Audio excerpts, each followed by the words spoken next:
முதல் வாசகம். சகோதர சகோதரிகளே, மெல்கிசதேக்கு சாலோம் நகரின் அரசர், உன்னத கடவுளின் குரு.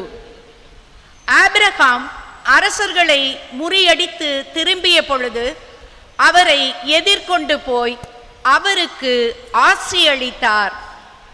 ஆபிரகாம் தம்மிடமிருந்த எல்லாவற்றில் இருந்து 10% இவருக்கு கொடுத்தார். நீதியின் அரசர் என்பது இவர் பெயரின் முதற் பொருள்.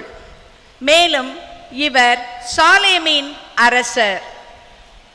அமைதியின் அரசர் என்பது இதற்கு பொருள்.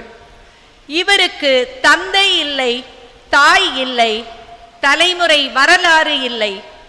இவரது வாழ்நாளுக்கு தொடக்கமும் இல்லை, முடிவும் இல்லை.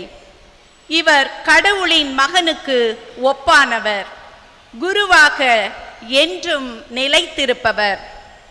மெல்கிசதேக்குக்கு ஒப்பான வேறொரு குரு தோன்றியிருப்பதால் நாம் மேற்கூறியது இன்னும் அதிக தெளிவாகிறது. இவர் திருச்சட்டத்தின் கட்டளைப்படி மனித இயல்புக்கு ஏற்ப அல்ல, அழியாத வாழ்வின் வல்லமையால் குருவாக தோன்றினார். இவரை பற்றி மெல்கிசதேக்கின் முறைப்படி நீர் என்றென்றும் குருவே என்னும் சான்று உரைக்கப்பட்டுள்ளது. ஆண்டவரின் அருள்வாக்கு. இறைவனுக்கு நன்றி.